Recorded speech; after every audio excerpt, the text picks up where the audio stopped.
We're on the air once again, the Voice of Living Waters with Juliet. Today we have a very special guest. Her name is Yassin Hall. I hope I'm pronouncing her name correctly. She's amazing. She's going to introduce herself. Today we're going to be asking her some questions. Our topic today is mental health. And I believe it's very important to the body of Christ and even everyone on St. Croix to know what's going on in our community with our mental health care. At this time, we're going to have her on. Hello, Ms. Hall. Hi. Are you there? Yes, I'm here. Good morning. Good morning. How are you doing today? I am blessed. Thank you. The Untold Journey is my life that I finally let out and told in a story. It's also a soon-to-be non-for-profit organization providing the unconventional therapy, counseling, and nurturing methods towards ending the stigma in the United States Virgin Islands. Our methods include building self-esteem, motivating, empowering, and just informing the entire Virgin Islands community about the signs and the symptoms of mental illness and let them know that there is hope and there is recovery for those that are suffering, and it's also the name of my book series. My team, I live in Orlando, and I'm coming to the Virgin Islands in October. I have a team that I call the Power Team that are coming, and we're coming to try and end the stigma. And this is a vision that I had when I left the Virgin Islands in January when I introduced the book to the community. And I saw that there was a void in our mental health system in the Virgin Islands, and we have failed when it comes to mental health across the board.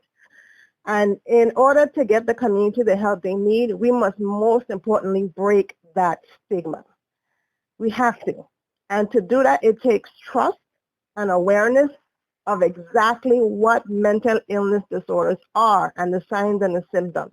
No, we actually confirmed St. Croix Lounge a couple of days ago. So we're arriving on St. Croix on the 19th to the 24th of October, and we're going to be visiting the schools, churches, the Boys and Girls Club, and we're doing an outreach just to the Hispanic community on the 24th.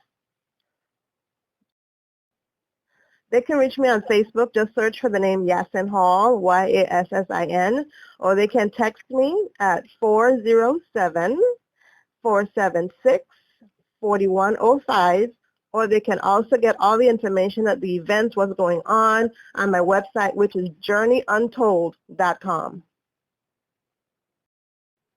It could be many things. It could have been signs when they were younger or just didn't know, so they weren't recognized. And this is why I'm coming, to let people know, because as a community, we need to be each other's brothers and sisters when it comes to mental illness. It's a selfish disease. It does not know. The person who is suffering does not know they're suffering. So it takes the community to see in another to help another, because that person who is suffering cannot help themselves. I'm going to speak from my point of view as what it felt like to watch my mother go from being my mother, going into depression that I now know was depression, because at the age of 5, I had no idea. No one knew at that time what depression was. So I watched her illness just rapidly go from depression into schizophrenia to just manic mania.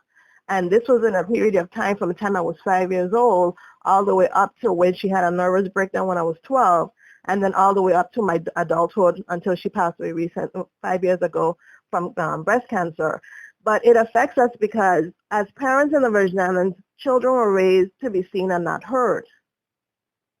And we are children. If you don't know what's going on, all I was told was your mother is sick, just let her get over it. But in my mind, I was like, get over what? What is it I'm supposed to get over? How do I get over the fact that my mother, every day I wake up and I pray to God that she's my mother, and one minute she's my mother and the next minute she's talking to herself and I don't exist anymore and she forgot who I am.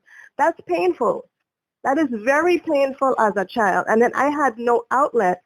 And there were signs in myself that I was reaching out for help, for somebody to just hear my cry, hear what I'm feeling, and no one listened, until it escalated to the point where I just cut off all my hair and just gave up on the world. I went inward in myself.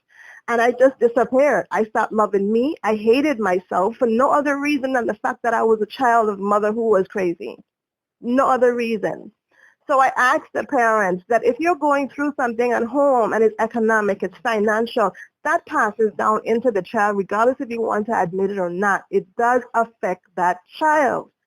And we need to listen, and not just listen, hear the words and the signs and the symptoms that your children are telling you, because if you're hurting, they are hurting even more, and you're their guidance. And if their guidance is broken, what happens to that child?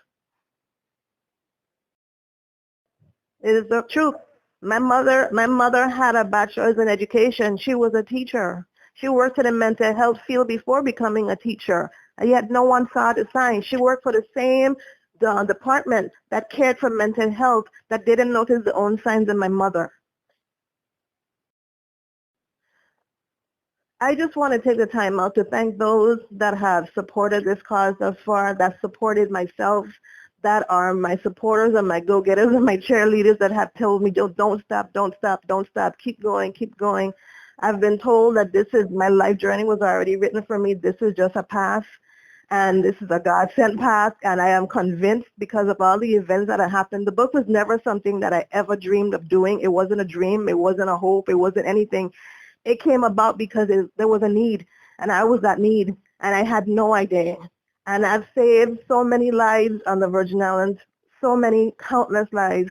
And I just want the community to know there is hope. There is recovery. You're not alone. And it's okay to have feelings. It is okay to express them. And please be our brothers and sisters keeper. We need you as a community. That's the only way we can do this and end the stigma.